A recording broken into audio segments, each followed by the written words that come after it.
Well, there is still no confirmation on this, but we are hearing that Jayalalithaa, after accepting oath as the Chief Minister tomorrow at 11 a.m., likely to visit the secretariat, which is under 2 kilometers from the venue where the swearing-in will happen.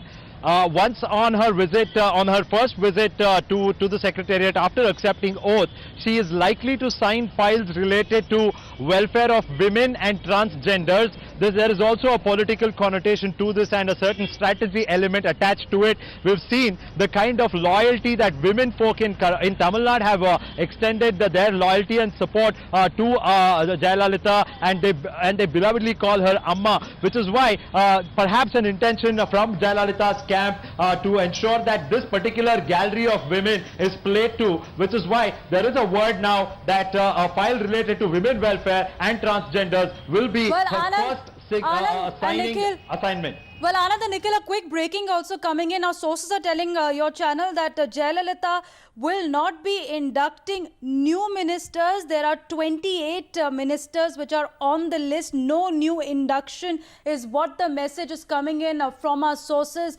Well, what does that mean in terms of rewarding the loyalists, Anand and Vivek? Because we have seen how Paneer Selvam has maintained the chief ministerial post for the past 7 months, but the governance has been completely in hibernation. But Jayalalithaa likely to continue at this point of time with the news coming in with the ministers that have already been appointed.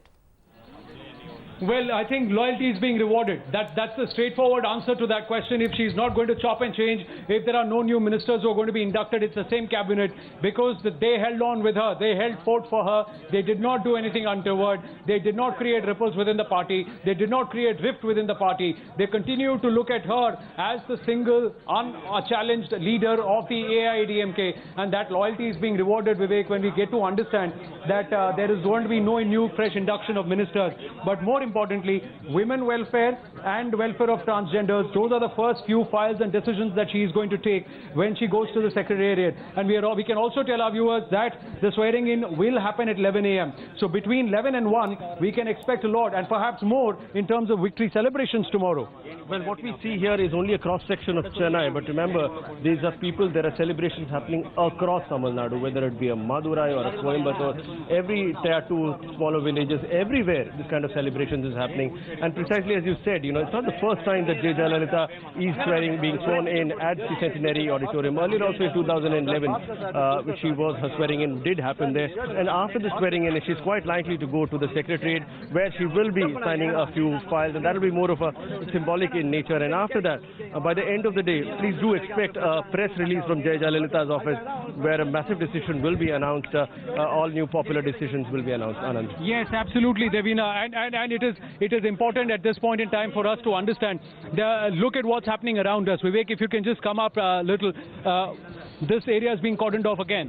We in fact had a party cadre trying to make their way through the media cordon so that they could jump through the barricades. They have tried to make their way as close as possible to make their presence felt at this point in time. But soon they will have to move on, because there is movement happening. And like I said, by 3:30, Jayalalithaa wants to get back into Poets Garden. So they are going to hasten her return back after she pays her respects at the Anna statue and also at the Periyar statue at the Gemini flyover, not so far away from here. And they will clear out the roads. That's what we are being told. And the barricades rattling back behind us. The party cadre will be sifted out immediately at this point in time. But what stands out, Vivek, is the kind of decisions that Jayalalithaa is going to take. One, she's rewarding her ministers who have been loyal to her, the cadre who's been loyal to her. By not chopping in terms of her cabinet and her ministry, she's keeping things straight and simple. Two, she's rewarding the women folk of Tamil Nadu for their unhinged, unbridled loyalty to her. And we saw the women folk turn out in such huge numbers. Well, if you look at the cross-section of electorate, and if you look at the votes which have come for Jayalalithaa, it's very clearly that it is a pro-woman government, being a woman chief minister herself. Every time she makes an announcement, it is always for the girl child. There is something for the women, and complete prohibition or total prohibition in Tamil Nadu will be a very drastic and but perhaps an extremely popular step among women, especially, and that will be a big gamble that she'll be taking. Remember, prohibition will also mean that the state's revenues are cut by half. Yes. It is abkari revenue. It is a revenue which comes from liquor sales, which actually fuel state governments, and that gives them money.